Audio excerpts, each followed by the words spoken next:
Hey YouTube, we're here with the Horizon Hobby 1.2 meter T-28. Just wanted to show you how to fix a problem when it happens to you. Rudder. The rudder servo is bad. I'm going to lay this thing down here. I'll just show you what I'm talking about. See, it's not moving. And everything else works. So I just wanted to walk you through the process of potentially fixing this, and if we can't fix it, we'll replace it. So first things first, go ahead and pull off the rudder servo. Take note of the position of the rudder. Is that thing just dead square, or is it a little bit to one side or the other? See, it's fairly close to center. But what we're going to do is we'll just mark it real quick, and this will just help us out in case we have to recenter it later on. So what I'm going to do is, since you can't mark the black servo, I'm just going to mark a line here, which will tell me my approximate angle that the control arm needs to spit out there neutrally. And getting back to it, we'll go ahead and unplug this. Pull the linkage off, verify it's free, it's totally free, nothing's binding, and doubly check. Yep, not moving. Okay, so we know that that's definitely the issue. The servo has teeth that's broken themselves off. Magnet to hold the screws where we work, so we don't have to chase those around on the floor. But knowing me, I'll end up losing one anyway. Okay, so we got all three screws there. This is one of the easier ones to get to, so it's tempting to just go ahead and replace it. Ooh, gotta get the hot glue gun hot, in case we have to unplug the servo, which we probably will just for convenience sake. Okay, so we're just gonna walk this out real quick, coming straight up. Get the linkage out of the way. It never seems to fail that I use forceps immediately on a project like this. Don't grab the actual teeth. Okay, so once you get it up there, then you can pull the slack up. Of course, it sticks to the magnet instantaneously. Put that there. Okay, so this one I didn't really spend a lot of time trying to make my wires neat. So now I'm going to pay the price, dealing with this big bundle of joy.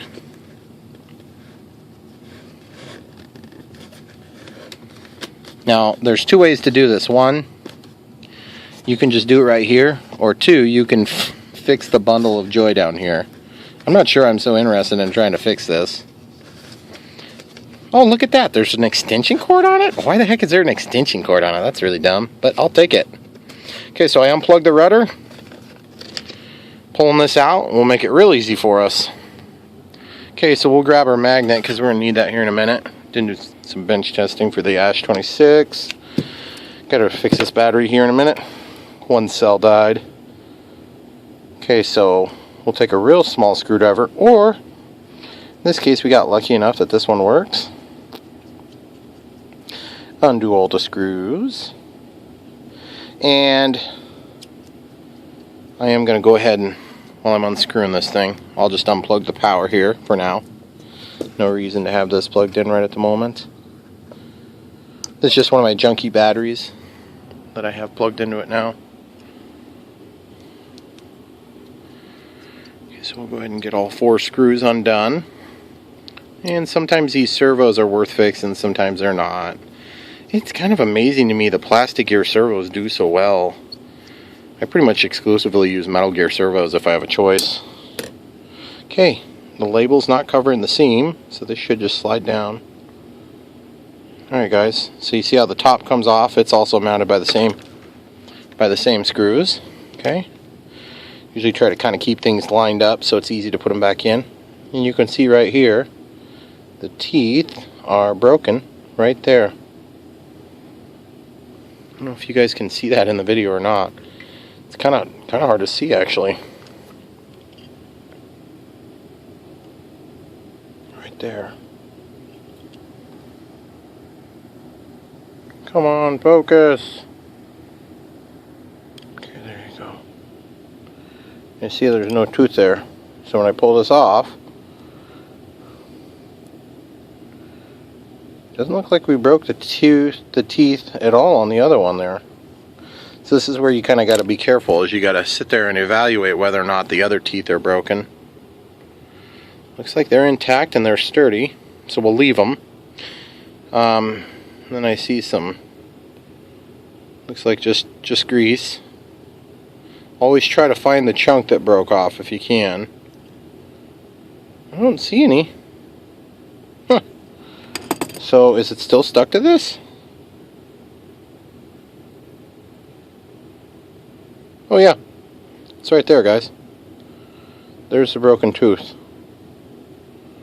So it broke right off of there. Now, if you were really wanting to be a cheapskate, you could rotate this. You'd have to cut that tab off, and then you'd rotate it around. And then basically, you know, you're never going to spin 360 degrees on these unless you change the setup a lot. So what I'm going to do, in my case, is I'm going to dig into my bag of goodies here. I got a bag right here. Ooh, look at that. Now what I'm looking for is a bag of dead servos. I have them in here somewhere.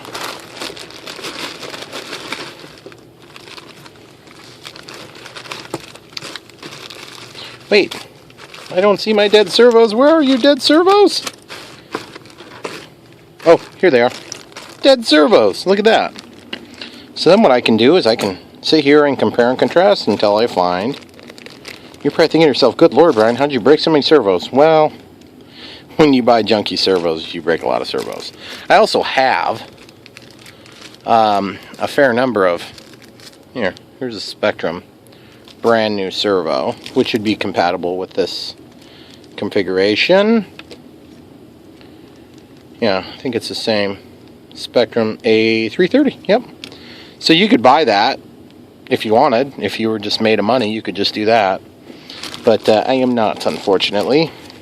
So I have to actually fix this crap. Okay, so this has the shaft forced into it. But it does feel like it's possible it could be the right size. Now, the other thing you got to keep in mind is even if the teeth are correct on this, it's still got to mesh with this control arm. And that's not to say that you can't make that happen by changing the control arm there. Of course you can, if you would mesh up. So it does look like that's the right size on the teeth there. So just out of curiosity, I'm going to see if I can pull this shaft out here. So we'll just yank on this. Oh yeah, just stuck in there a little bit. Now we'll just see if it's the same. Whoops.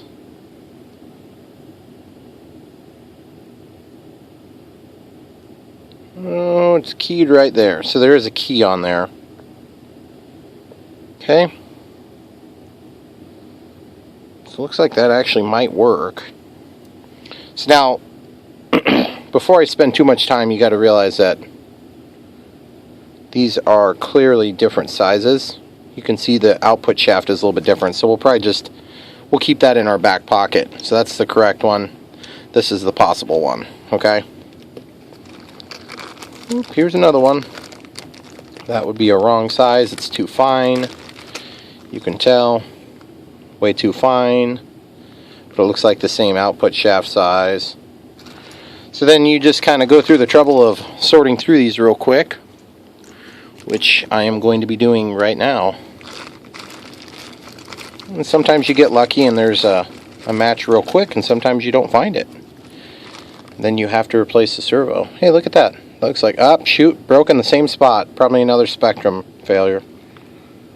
Nope. Nope, wrong size. Nope, wrong size. And you know what? We don't even need the hot glue gun on, because we're not going to need to re-glue it.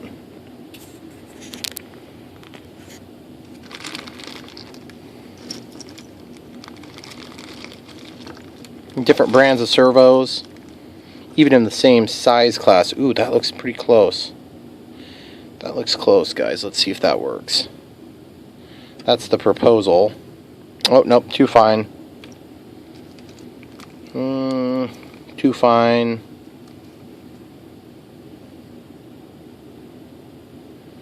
That one's also too fine. Yeah, too fine. So you get the idea. You're basically going to do that until you find one that's going to work. And you'll find out real quick as you're doing this that all the same servos, they seem to fail in the same point. They have the same weak spots. So, like this one, that tooth must just be a real popular one to break. As a result, you'll have a lot of broken ones for the same spot. So I'm going to pause it and I'll find it. Alright guys, so I ended up coming up with this. Basically, until such a time as I care to replace the servo, I just found this one which has a different output shaft size. Not by a lot. I just need to basically find a control arm to attach to it. And then this will go back together and it will operate probably at a little bit different speed. But I really don't care if it's at a slightly different speed. The other thing is you'll notice that there's a little bit more room around this hole. I don't think that's going to be an issue, but let's just go through and see if we've got another one that has a smaller hole that would be consistent with that. I think it came off of this servo. So let's see if that one does it. And sometimes these things line up, sometimes they don't. No, not gonna line up. So anyway, this is kind of how I handle it. It doesn't, you know, obviously the best way would be to just replace the thing with the right servo. But when you're sick of replacing servos, this can be done. Yeah. And it looks like, honestly, I'm going to probably just end up sticking with what I got. And guys, this is a rudder servo, so not that the rudder is unimportant. It's quite important in flight. You can do without a rudder. I just wouldn't want to have to. So, we'll see how that feels. Okay, so now that we've got that put back in there, we're going to go ahead and stick the wire through very carefully so it gets pinched in the right direction, orientation there. We're just going to slide these screws back in.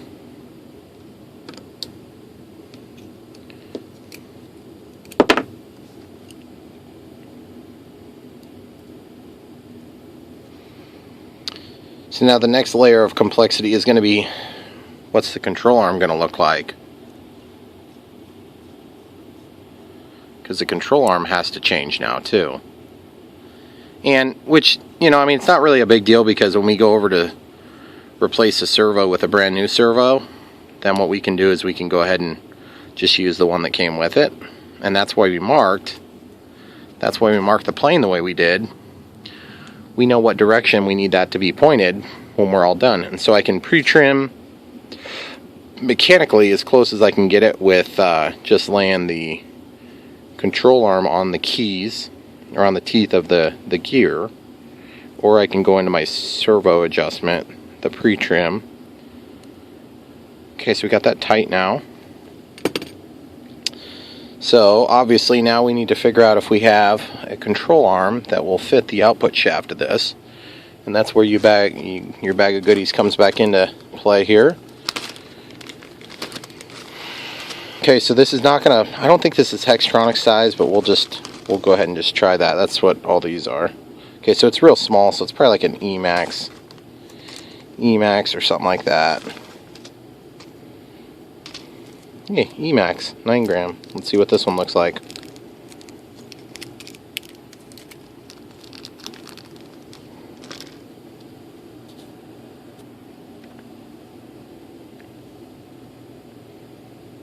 Look at that.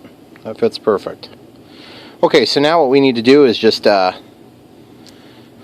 That's why you keep all this crap, guys, because you'll probably need it at some point. Okay, so we'll not get this totally tightened in here, but we'll at least get it started. We'll go ahead and plug it in. Okay, radio's on. Throttle cuts on. Plug in the power. Let everything initiate. While we're waiting, we'll grab this. We'll grab these two things. Have those ready to go. Okay, remember we got our screws on there. Which one of those things we're not going to need now, because that was a screw that held on the control arm. Okay, so we're just looking for an approximate fit here. A little bit more output's not going to hurt us. A little bit less output's not going to hurt us on the rudder. Okay, so you can see that it's about the same size. Maybe a little bit longer output on there, which is good, but it's otherwise going to fit. Since we've already got that slipped on there, let's just go ahead and grab the forceps, brace the rudder control rod, slide it through, take the wire, slip it underneath the mount plate, grab that, pull that through, use that to get the servo in place. Okay, so you can see the angle is pretty close already, so that's awesome. I didn't really expect it to go that smooth. Okay, we need the two silver screws. The black screw was what was used to hold the control arm in place. So we'll go ahead and do this real quick. Since it's going so smooth, I'll just take advantage.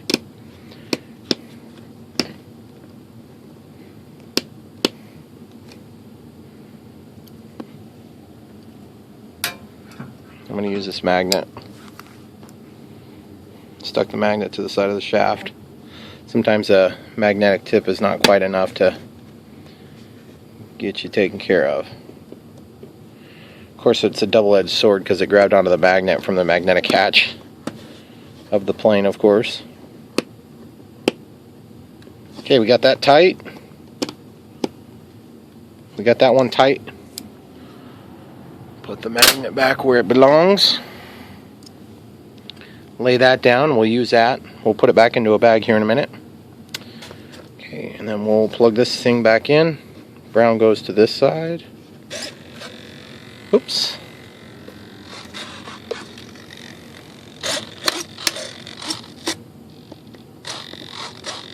So that's always a bad sign when it wants to do funny things like that.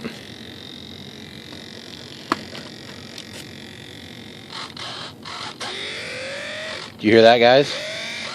Didn't mesh properly. So I'm going to go ahead and unplug it so it doesn't destroy the servo. And I guess that's kind of the roll of the dice you take when you try to use the wrong size parts on the right piece.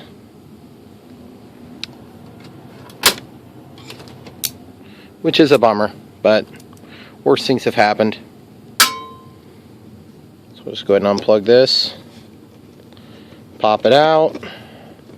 Sometimes you get lucky if you have the right size gear mechanisms. It's a pretty straightforward process.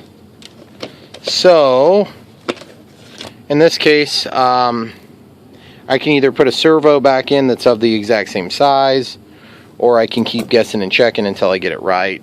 I'm not 100% sure what I want to do. Putting in a replacement servo from Spectrum would be the easiest way to do it, but I don't know if I can stomach that. Let's open this up and see why it didn't work.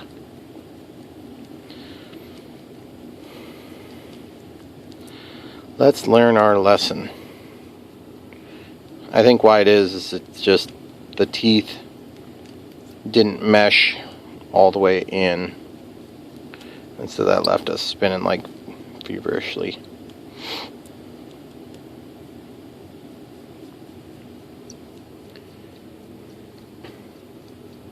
Okay, so we got that all unscrewed. We'll just pull this out of the way for the moment so it's not an issue.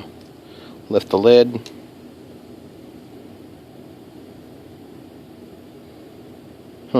That's weird.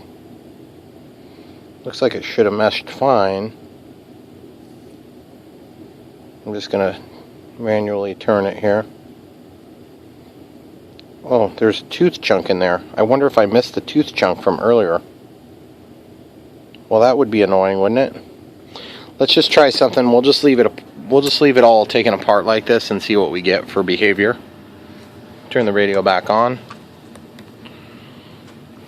Put some power to it. We're just going to leave this dismounted for now. Brown to brown. Okay, plug it in. Let's see what happens. Oh, you see what's happening?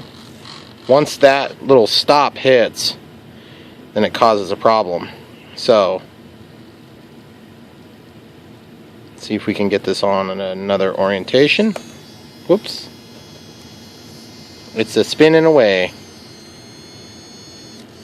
Find the middle, stops the motor from spinning, pull off the gear set, put this back down. This is basically gonna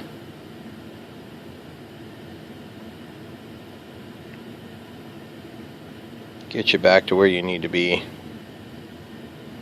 Okay, then you can slide this shaft back down through the middle. Okay, push it down. And then you see how this thing has a flat spot on it? That flat spot is keyed specific to a setup. So we're going to try this again. See, I think it's just keyed in a different spot than it was on the other servo. And that's what's fighting us now.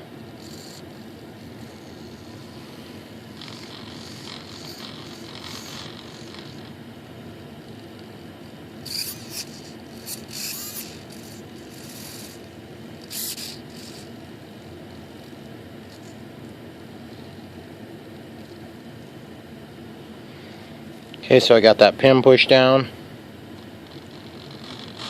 There, now it's moving just fine. You see it's not pushed all the way down totally. I'm going to push it all the way down. Push it as hard as I can there. Okay. Then that should work. Okay, so let's grab the components and get the bottom put back on. Okay, so we've got the top. I want to see, there's a spot up here where this is supposed to receive that shaft.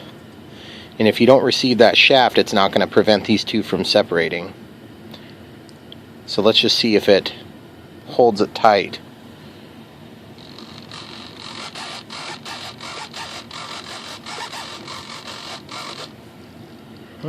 So far so good. You know, and guys, it's not like, you know, what do they charge, like $57 for one of these servos at Spectrum? That might be a bit of an exaggeration. But let's say they charge 15 bucks for the servo, which is asinine. You know, you could just use a cheaper servo too. I could just put a Hextronic servo on there and spend like $3 or $3.50 or something like that. It's not so much about the money. Part of it is just, for me, I want to know how the stuff works. That's part of why I do this. And I want to know why it fails. Because then I can learn, maybe I did something wrong that caused it. Maybe I didn't. But the idea is if you learn why your servo failed, then you can try to take some corrective action. But also you can turn around and you can say, oh, okay, well, these are the conditions that led up to that situation happening, so let's try to mitigate some of that risk for next time. But also, I also just don't want to spend 13 bucks on one servo. That's crazy. I could buy a whole bunch of them for that price. Although then you end up with a bunch of dead servos. I've had really good luck actually with these Spectrum servos, so they are decent quality. I've had to replace, I think, like 3 or 4. Okay, so that's not giving me any problems at all now. I'm trying to push it away. Feels like it's going to stay nice. one thing I was thinking about doing is just putting a little sleeve of heat shrink in there and heating it, and then that would keep it from having play in the hole. Let's try that. Let's see if that works. So I'm going to get some heat shrink down. And this could be a little bit of a risk, but the idea is if you stop it from having that potential slop, you may prevent another problem, which is the slop allowing the two gears to unmesh. Again, this is a rudder. You can fly without a rudder. You just don't want the rudder to cock to the side and then get locked in that position. Okay, so I'm cutting this real thin because all we want it to do is just go down far enough to slide down over the portion of the output shaft that's going to be blocked by plastic anyway. But we want it to slide down all the way so that we have plenty of meshing area. Okay, so we're just going to get the heat on there slow so we don't melt the plastic. Okay. But we want the heat shrink to heat and slip back and compress. Okay, so that's pretty warm. So we're going to let that cool for just a second. We're going to test it again. Okay. So now we'll unplug it. We'll slip this back through. I would have liked to get 2 batches of heat shrink on there, but I think I might end up overdoing it with heat if we go that route. Okay, so now the next thing I want to do is I want to get this control arm aligned in the neutral position. No stick input right now. I want to get it aligned, and I want to try to press it on. Okay, so it's on now. So now let's just double check it's going to move the rudder. Oh, we're not plugged in. Duh. So we're plugged in now. It's just holding it. Oh yeah. Plenty of juice. Plenty of power, guys. Okay, so let's go back to our magnet. We got our screwdriver somewhere around here. There it is. Phillips. 2 silver screws. So what's the moral of the story tonight, guys? Don't give up so easy, or you're going to spend a lot of money on Spectrum servos. I was halfway tempted to quit.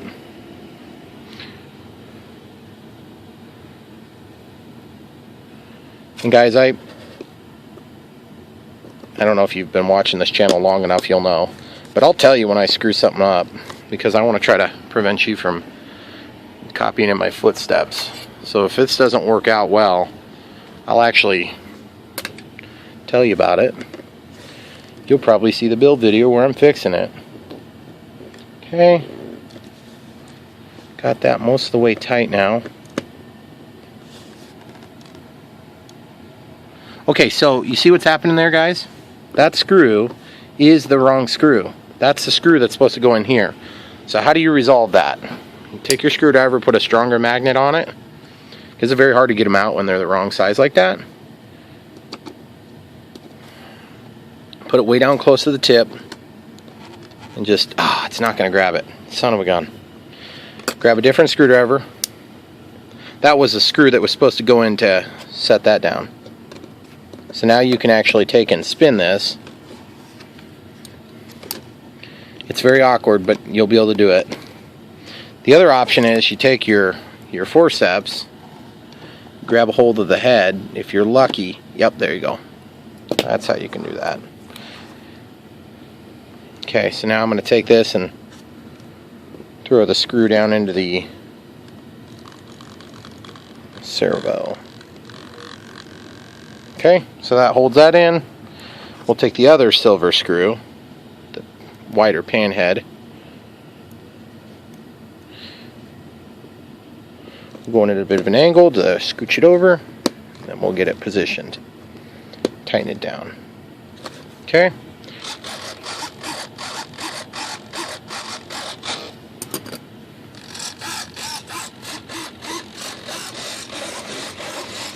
Everything looks good now. Let's test the AS3X real quick, make sure everything's still working there. Throttle cuts on. Give it some throttle. Activate the AS3X. Throttle cuts back on, by the way. Yep, everything seems to be jiving just fine.